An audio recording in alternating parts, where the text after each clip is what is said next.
while I was in prison, whether I had any information from my wife, what's happening. And the second question, how I found out, was I prepared for my release. So it's, first of all, those who want to know really all the details should read my book, Fear No Evil.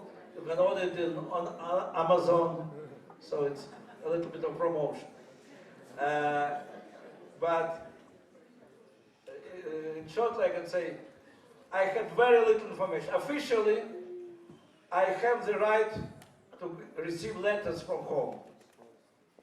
But practically any letter with any serious information of what is really happening was confiscated. Or sometimes you're receiving a letter, I received like a postcard from my wife with some Dear Nathan and Love Avital, that's the first and last words, and all what is in between is crossed out.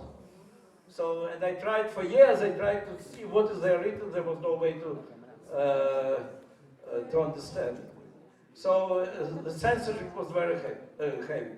Direct letters from Avital, from Israel, I was practically not receiving. She says she was sending 2 letters a week. I received 2 letters in 9 years. And everything what was official there was crossed out.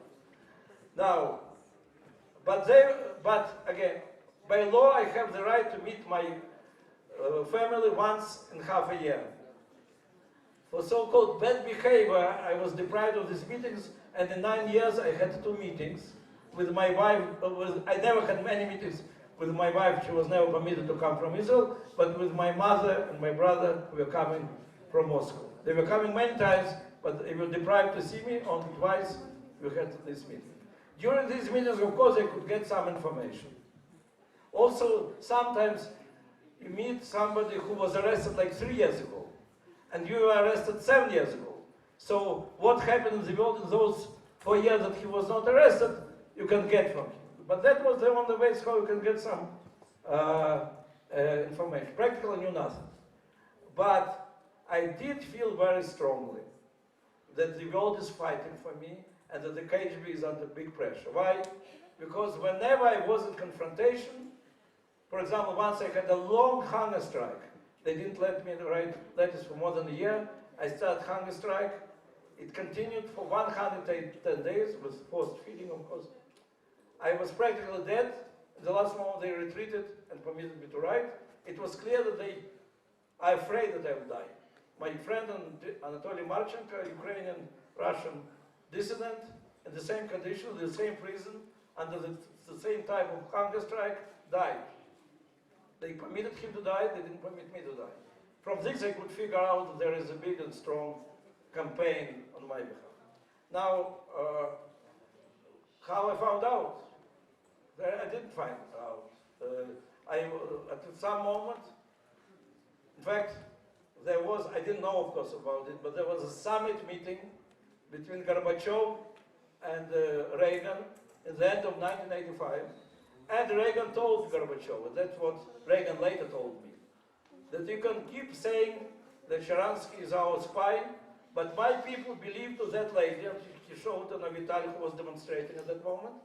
He said, and as long, and you want, and Gorbachev was a new leader who tried to improve relations, as long as Sharansky is in prison, you will not be able to, I will not be able to improve relations with you. I didn't know then that it happened, but a few days after this, I was taken from punishing cell, which you just now saw, and moved to hospital, where they start feeding and feeding and feeding me. And then in month, I added 15 kilos. So then I added another 30 kilos. Now it's a big problem.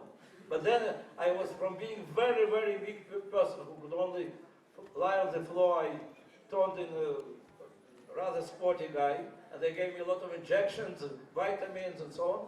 And one day they put me on the airplane, and on the I and 4 KGB men on the huge airplane, and by sun I see that we go to the west, and after 3 or 4 hours, Soviet Union is a big country, but also it has its borders, and they send me out of Soviet Union.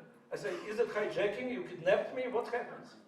And then they informed me in a very solemn voice that for the bad behavior by the special decision of the Soviet government, I am deprived of Soviet citizenship and exiled from Soviet Union. So I said, then I want to make a statement. They said, no, you had enough statements. No, I want to make a statement. They said that I hope that exactly as I got my freedom, the day will come and all the Jews of the Soviet Union and all the people of the Soviet Union will get their freedom.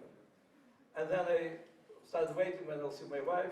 There was a huge disappointment. We landed in Germany, but in Eastern Germany, but next day I crossed the bridge from Eastern Germany to Western Germany. There, Israeli airplane with my wife waiting for me, took me to Israel. And exactly as I saw it many times in my dreams, but it was a dream of the Parsha itself, Israeli airplane comes and takes me from prison to Israel. So the day which started in Soviet prison, finished with my wife and with all the people of Israel near the Kotel. And I wish all of you to go to the Kotel. That's real, the paradise of this world.